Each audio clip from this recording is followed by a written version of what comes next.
Olá pessoal, tudo bem? Nós vamos nesse módulo conversar sobre a saúde do adulto e do idoso. Então vamos lá.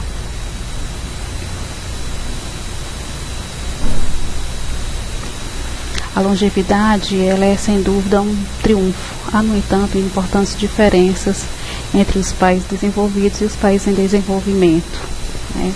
Então, o envelhecimento populacional é um foco recorrente de políticas públicas em todo o mundo. Enquanto no primeiro mundo, o envelhecimento ocorreu associado às melhorias nas condições gerais de vida, nos outros, esse processo acontece de forma rápida, né? Então nós não estamos preparados para acolher essa nova demanda emergente. E é considerada pessoa idosa, segundo o Estatuto do Idoso, pessoa com idade igual ou superior a 60 anos. E é função das políticas de saúde contribuir para que mais pessoas alcancem as idades avançadas com o melhor estado de saúde possível. É necessário que esse envelhecimento seja saudável e seja ativo. Bom, nós vamos ver um pouco agora como é que está esse cenário demográfico e epidemiológico do envelhecimento, né? Então é um fato, o Brasil está mudando muito rapidamente sua estrutura etária, reduzindo a proporção de crianças e jovens e aumentando a proporção de pessoas idosas e sua expectativa de vida. A sociedade brasileira, ela vem apresentando mudanças em sua pirâmide etária, né? A gente pode verificar nessas pirâmides aqui uma mudança e aqui entre 1950 e a previsão para 2050, né? Em azul a gente vê a população masculina, em vermelho a feminina, e a gente percebe que a base da pirâmide em 1950 ela era formada basicamente pela população jovem, né? E na década de 80 essa população ela já vem reduzindo. Nessa pirâmide de 2010 a gente vê um alargamento no meio da pirâmide e um aumento no ápice, né? E a previsão para 2050 é que a pirâmide se inverta, né?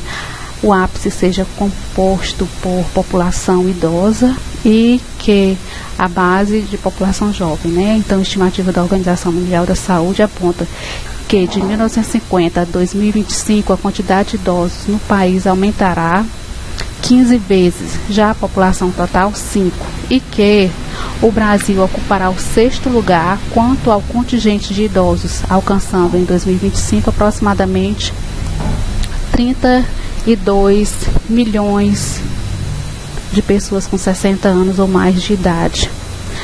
Gente, é importante ressaltar que o envelhecimento demográfico ele diferente do que muitos pensam,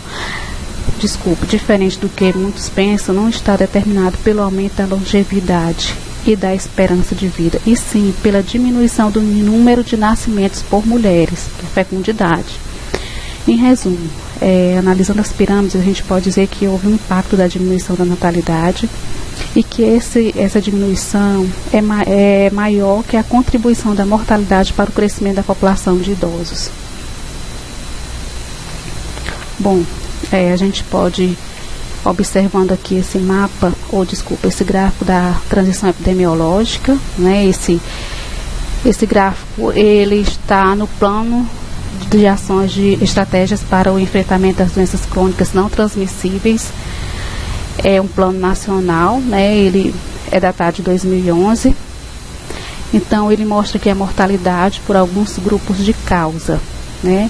E a gente pode perceber que em 1930 as doenças infecciosas, que é esse aonde a linha é vermelha, elas respondiam por 45% das mortes no Brasil, né? E aí a gente percebe que com o passar dos anos, né, esse quadro ele vai se invertindo. Essa taxa por mortalidade por infecção parasitária ela vem decaindo, e em verde a gente vê um acréscimo das mortes do aparelho circulatório, em vermelho das neoplasias e em preto das causas externas, né? Isso mostra um envelhecimento populacional aonde as pessoas são mais acometidas por doenças crônicas não transmissíveis. E o conceito de transição epidemiológica refere às modificações a longo prazo dos padrões de mortalidade, invalidez e morte que caracterizam uma população específica e que, em geral, ocorrem em conjunto com outras transformações demográficas, como a gente já viu no gráfico anterior, sociais e econômicas. E na população brasileira, esse processo ele engloba 3 mudanças básicas. A primeira, que é a substituição entre as primeiras causas de morte, que são as doenças, né, transmissíveis, como as infecciosas, por doenças não transmissíveis, que são as doenças crônicas não transmissíveis. Segunda é a redução da mortalidade infantil. E em terceira, a transformação de situação em que predomina a mortalidade para outra em que a morbidade por doenças crônicas não transmissíveis é dominante.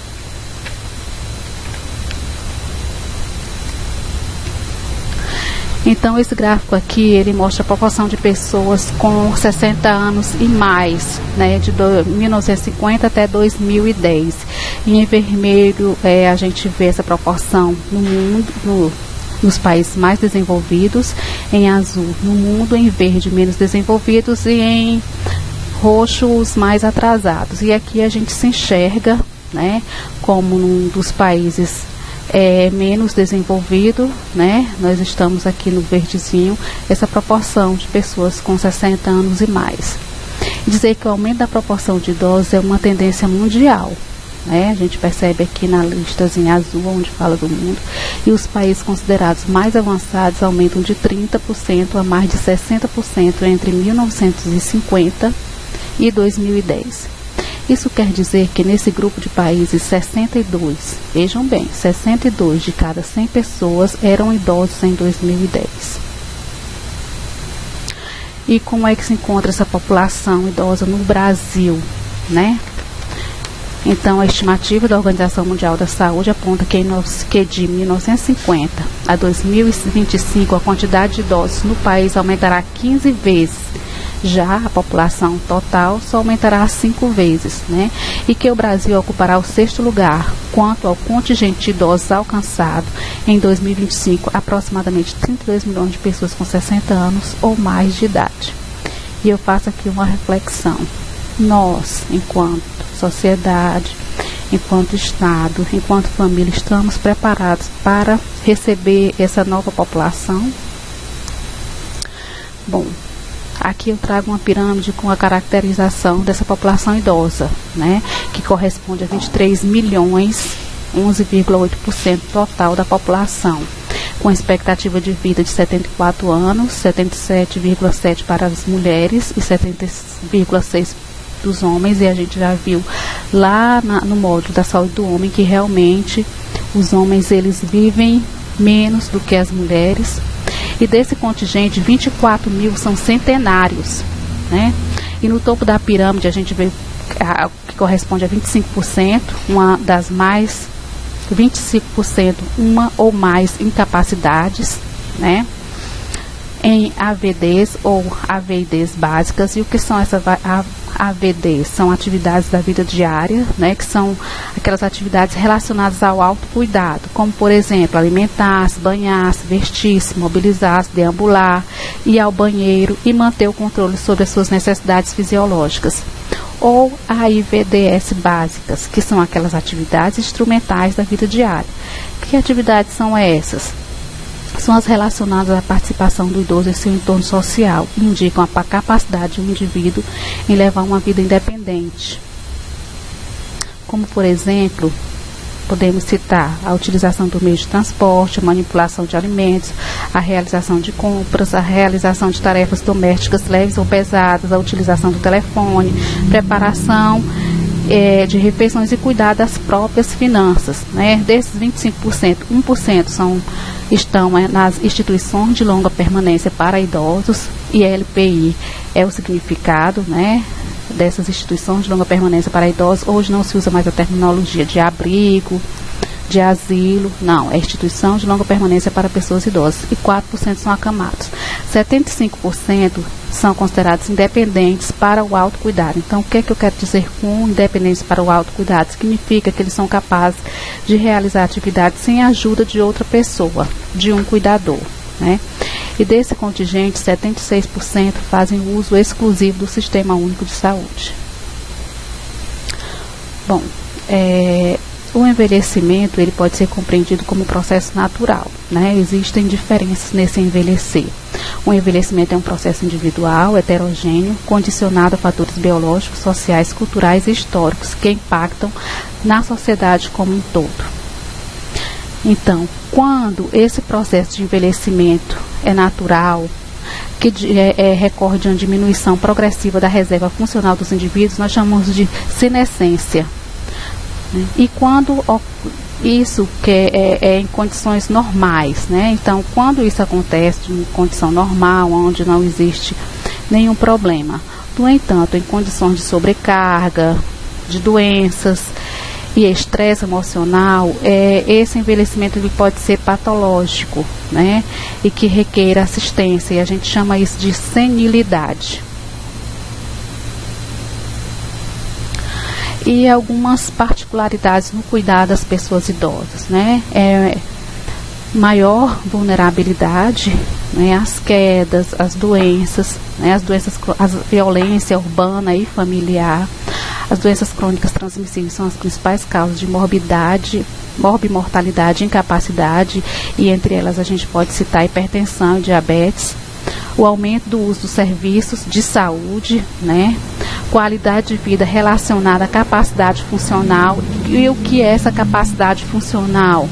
Essa capacidade, ela avalia o processo que a pessoa idosa tem para realizar a atividade, ou seja, sua capacidade remanescente, o que pode ou não ser utilizada. Um exemplo para que esse conceito fique mais claro. Na residência do idoso tem uma escada. Ele não faz uso da escada porque a família tem medo que durante a subida ou descida ele sofra uma queda, mas ele tem a capacidade de subir a escada, né? O fato dele não realizar é porque a família não permite. A capacidade funcional, ela orienta o cuidado, né? 69% ao menos uma doença ou agravo crônico essa população possui, né? Então ela necessita de intervenções multidimensionais e intersetoriais.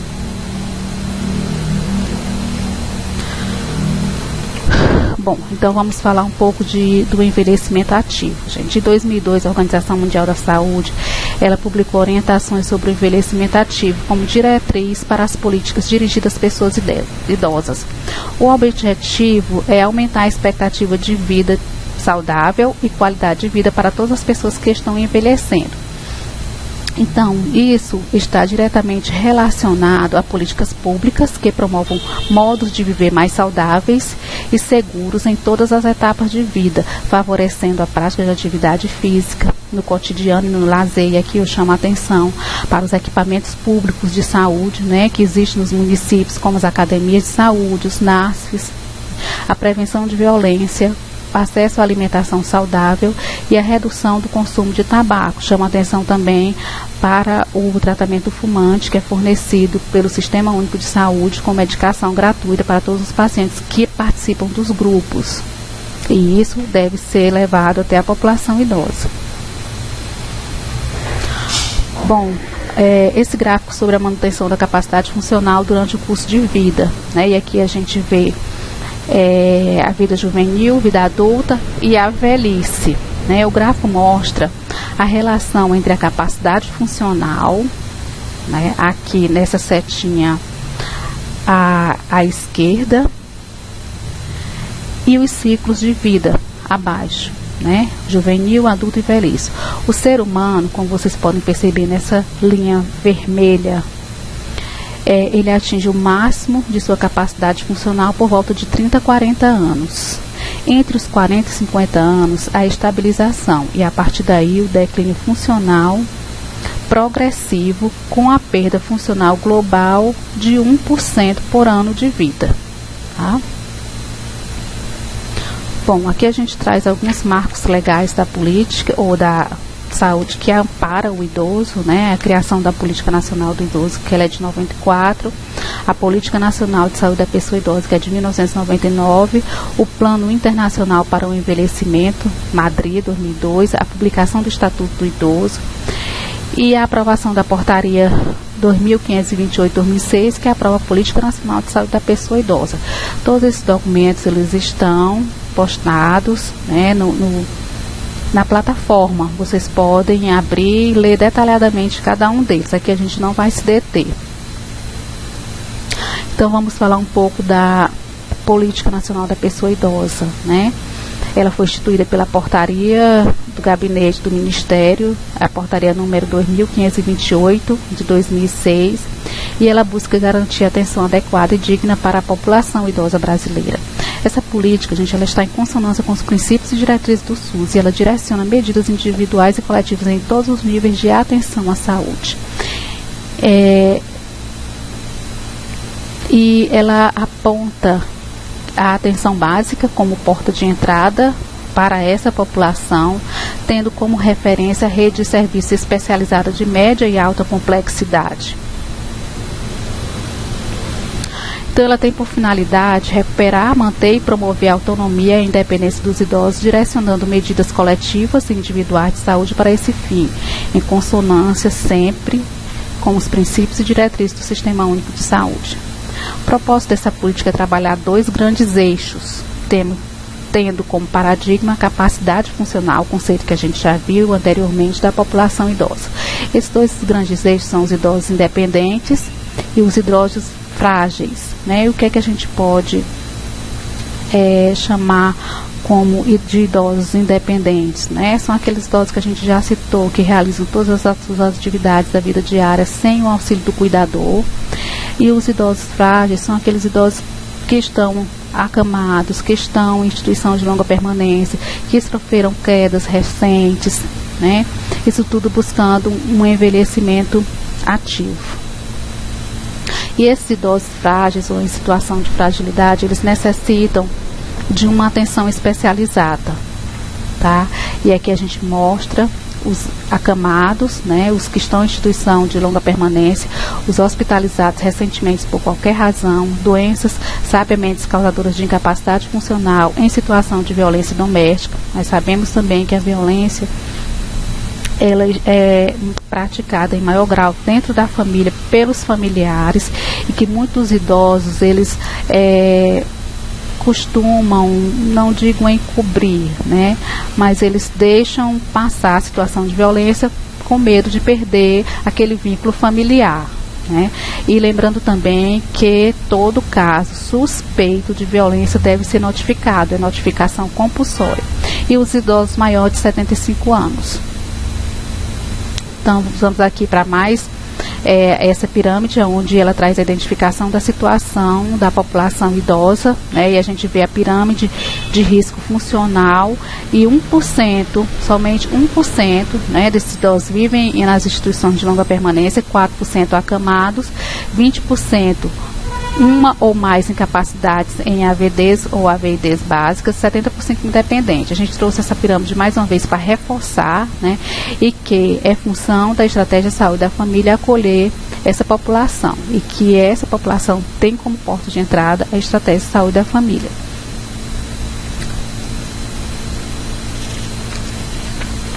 Bom, vamos lá. Aqui a gente vê mais uma vez a questão da pirâmide, dessa vez só abordando a questão da linha de cuidado do idoso, né, onde frágeis, a gente disse que tem que ter uma ação domiciliar, atenção domiciliar, ele tem que ser atendido através de uma atenção domiciliar, reabilitação e a prevenção secundária. E os independentes tem que ser trabalhada a promoção, a prevenção, a reabilitação preventiva, a atenção básica e o suporte social. E aqui a gente vê bem claramente que tem que ter intersetorialidade, né? Então tem que se trabalhar a saúde, assistência social, a educação, tem que trabalhar em conjunto para formar essa linha de cuidado do idoso. Aqui a gente traz as diretrizes da Política Nacional de Saúde da Pessoa Idosa, né? A primeira dela é a promoção do envelhecimento ativo e saudável, atenção integral e integrada à saúde da pessoa idosa, né? Então tem que se ver o idoso como um todo, não só a doença. Estímulo às ações intersetoriais visando a integralidade da atenção, a implantação do serviço de atenção domiciliar, acolhimento preferencial em unidades de saúde, respeitando o critério de risco, provimento de recursos capazes de assegurar a qualidade e atenção à saúde da pessoa idosa, fortalecimento da participação social, que é muito importante. Nós estamos em ano de conferência, né? Então, vamos tentar articular os conselhos de direito da pessoa idosa para que possa ser feito essas conferências, para que a gente possa fortalecer a participação social e o controle social. Formação e educação permanente dos profissionais de saúde do SUS na área de saúde da pessoa idosa, divulgação e informação sobre a política para profissionais de saúde, gestores e usuários do SUS, promoção de cooperação nacional e internacional das experiências na atenção à saúde da pessoa idosa, apoio ao desenvolvimento de estudos e pesquisas. Então, vamos lá. Bom, nós vamos falar um pouco agora sobre a Política Nacional de Saúde da Pessoa Idosa e sua interface com o Plano de Enfrentamento às Doenças Crônicas. Esse plano, ele é de 2011, né? Então, ele é um plano bem grande, que é previsto acontecer até 2022. E é claro que a população idosa, ela está contemplada nesse plano, né? Então, quais são as diretrizes nacionais para o cuidado da pessoa idosa no SUS, né? Atenção centrada no indivíduo, investimento na integração familiar e comunitária. Não se pode pensar na saúde do idoso sem levar em conta a sua família, o ambiente em que ele está inserido. Considerar a especificidade e heterogeneidade do processo de envelhecer, busca da equidade e resolutividade.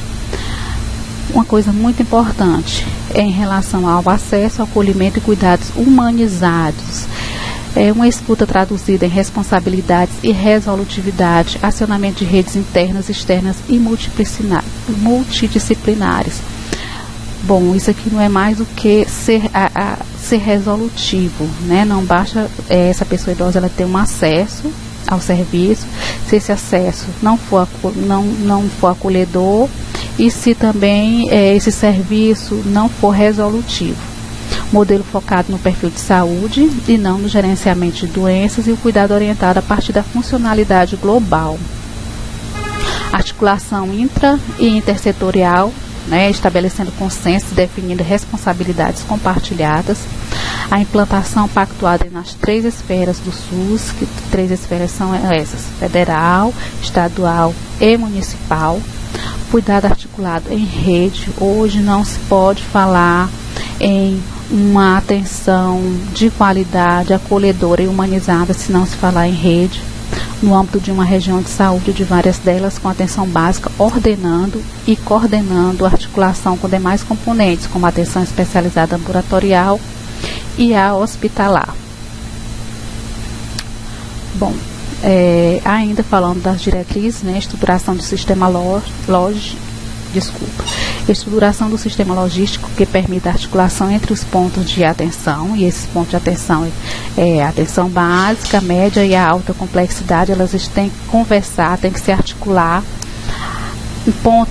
Um nó crítico, que é a regulação, né, garantindo a equidade e otimização da oferta, garantia de recursos humanos suficientes e capacitados para essa escuta qualificada, respeito aos direitos humanos, garantindo a autonomia e a liberdade das pessoas idosas, o combate ao estigma, ao preconceito, além do estímulo ao protagonismo da pessoa idosa, participação e controle social. E aqui eu quero fazer uma ressalva, chamando a atenção para que nesse acolhimento se procure tratar o idoso pelo nome, nada de minimizar o idoso como titia, vovozinha, senhorinha, não. O idoso tem uma identidade, ele tem um nome, vamos procurá-lo, chamá-lo pelo seu nome, seu José, seu Antônio, né, Dona Maria. Então vamos deixar, a gente sabe que é uma maneira carinhosa que a gente tem de acolher os nossos idosos, mas com isso a gente vai fazendo com que ele perda sua própria dignidade, sua própria identidade, né? Então, nada de chamar de tia, de vovozinha, de queridinha, meu amorzinho, né? Vamos e tirar esses termos de inho, né? Ele não é uma criança, é um idoso que tem nome, né? E que a gente precisa tratá-lo como tal. E aqui a gente vai falar um pouco das redes, né? Como eu já falei para vocês, a gente não hoje em dia, hoje no SUS, no Sistema Único de Saúde, no Serviço de Saúde, tudo gira em torno das redes, né? Essas redes são arranjos organizativos formados por ações e serviços de saúde, com diferentes configurações tecnológicas e missões assistenciais articuladas de forma complementar de base territorial, né? O que isso quer dizer? Que esses arranjos, eles têm configurações tecnológicas que vai dar atenção básica até alta complexidade, né? E que esses arranjos, eles devem acontecer dentro do território. Tem como atributo central a atenção básica, né? Como eu acabei de falar, como primeiro ponto de atenção e principal porta de entrada do sistema, constituída de equipe multidisciplinar que cobre toda a população, integrando e coordenando o cuidado para atender às suas necessidades de saúde. Atualmente, gente, integram as redes de atenção à saúde a Rede Cegonha, que eu acredito que seja mais conhecida, né? E a que está mais aqui no estado do Piauí, é a que está mais avançada dentro da implantação, né? Rede de atenção psicossocial, a rede de atenção às urgências e emergências, rede de atenção às doenças e condições crônicas e a rede de cuidado à pessoa com deficiência. E tirando a Rede Cegonha, a gente percebe, né, que todas as redes outras, né, elas devem atender a pessoa idosa, né, já que a pessoa idosa ela sofre transtorno, né, psicossocial, ela está sujeita a uma condição de urgência e emergência, e ela também é quem é a maior detentora, né, das doenças crônicas não transmissíveis. E aqui a gente vem para um modelo de atenção integral à saúde da pessoa idosa, né? O Ministério da Saúde, por meio da Coordenação de Saúde da Pessoa Idosa, ela definiu esse modelo, né, de atenção integral à saúde da pessoa idosa, integrando as redes de atenção à saúde, que é ordenado pela atenção básica, que a gente vê a organização do cuidado, integrando as redes de atenção à saúde, ordenado pela atenção básica e articulado com áreas e programas estratégicos do SUS, né? A atenção, ela deve ser baseada nas necessidades da população, centrada no indivíduo, considerando sua integração na família e na comunidade, em substituição à atenção prescritiva e centrada na doença, né? Então, tem que se potencializar e articular as ações já desenvolvidas. E nesse desenho de linha de cuidado, o foco deve ser voltado para as pessoas idosas, frágeis, né? Bom, então, por tudo que a gente já viu até agora, os desafios do envelhecimento são grandes, né? E conseguir uma maior expectativa com qualidade é um dos maiores desafios, e sendo assim, todos os esforços devem ser empreendidos para garantir o envelhecimento ativo e saudável e manutenção da capacidade funcional, né? E para isso, as responsabilidades, elas são divididas, né, entre a sociedade, o poder público, a família, né, e centrada na pessoa idosa. Tanto o estatuto, ele nos fala que a obrigação primeira de cuidar dessa pessoa idosa é da família, né? E na falta da mesma, a sociedade, na falta da sociedade, o poder público. Então, é uma responsabilidade dividida entre essas três esferas. Bom, então, em virtude das características próprias do envelhecimento, né, é importante que o idoso mantenha-se informado sobre sua saúde e seus dados não fiquem fracionados. Para isso, o Ministério está lançando agora a terceira edição da Caderneta de Saúde da Pessoa Idosa, né?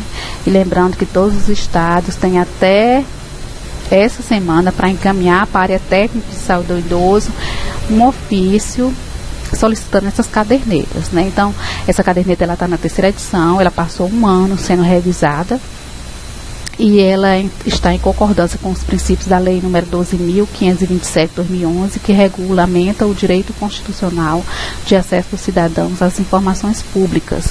Com esse direito, a lei torna essencial o princípio de que o acesso é a regra e o sigilo é a exceção. Então, essa caderneta de saúde ela é um instrumento de empoderamento, da pessoa idosa. E, como eu já falei, atualmente ela passou por um processo de revisão com o objetivo de focar essas informações que identifiquem as mudanças no tempo do grau de vulnerabilidade clínico, funcional e social, bem como assegurar que tais informações sejam claras para a interpretação.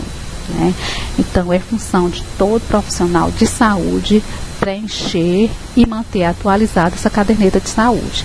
Ela tem como principal objetivo ser um instrumento de aplicação periódica para o monitoramento da vulnerabilidade da saúde da pessoa idosa, útil para o idoso se informar adequadamente sobre a sua saúde e para a atenção básica orientar a sua atuação na rede de serviços de saúde. Então, é um instrumento que tem que ser valorizado, que não pode ser deixado de ser preenchido. E a gente fala do Estatuto do Idoso, falando um pouco da parte legal, dos marcos legais.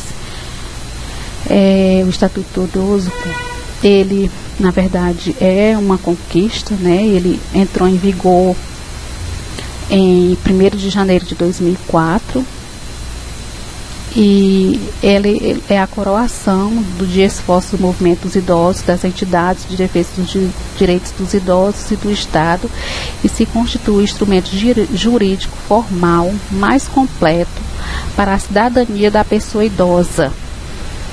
E aqui a gente traz alguns itens que nós pensamos e consideramos mais importantes no que diz ao Estatuto do Idoso com interface com o Sistema Único de Saúde.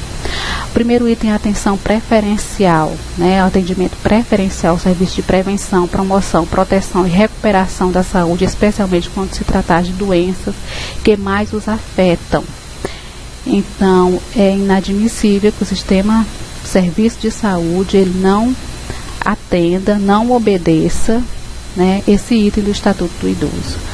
Em relação à internação com acompanhantes, os idosos internados ou que estão em observação em qualquer, vejam bem, em qualquer unidade de saúde, pública ou privada, têm direito a acompanhante.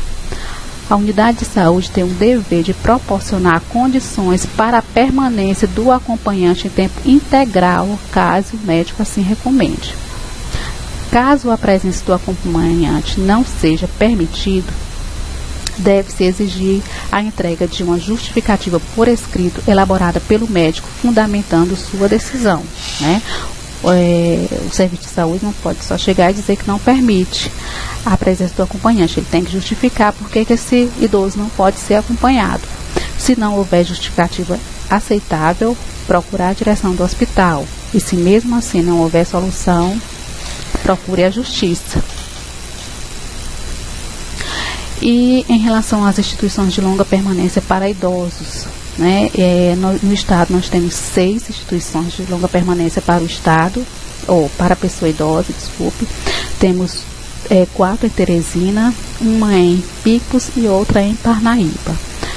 2 são mantidas pelo Estado e as outras 4 são filantrópicas. Elas sobrevivem de doações,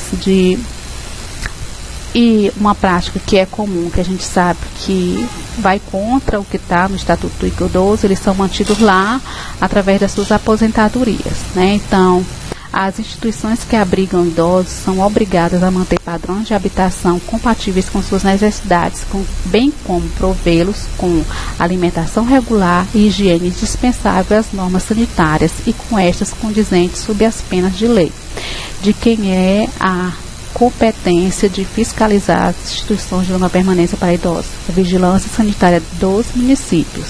Só ela tem essa função, E os conselhos, claro, quando acionados. Parágrafo único. As entidades governamentais e não governamentais de assistência ao idoso ficam sujeitas às inscrições de seus programas junto órgãos competentes da Vigilância Sanitária e Conselho Municipal da Pessoa Idosa e, em sua falta, junto ao Conselho Estadual ou Nacional da Pessoa Idosa, especificando os regimes de atendimento observando os seguintes requisitos, né? Em relação à fiscalização das entidades de atendimento, as entidades governamentais e não governamentais de atendimento ao idoso serão fiscalizadas pelo Conselho do Idoso, Ministério Público, Vigilância Sanitária e outros previstos em lei. Bom, e para a gente terminar, eu queria deixar essa frase aqui do Augusto Cury, onde ele diz que o intervalo de tempo entre a juventude e a velhice é mais breve do que se imagina. Quem não tem prazer de penetrar no mundo dos idosos não é digno da sua juventude. Não se enganem, o ser humano morre não quando seu coração deixa de pulsar, mas quando de alguma forma deixa de se sentir importante. Obrigada.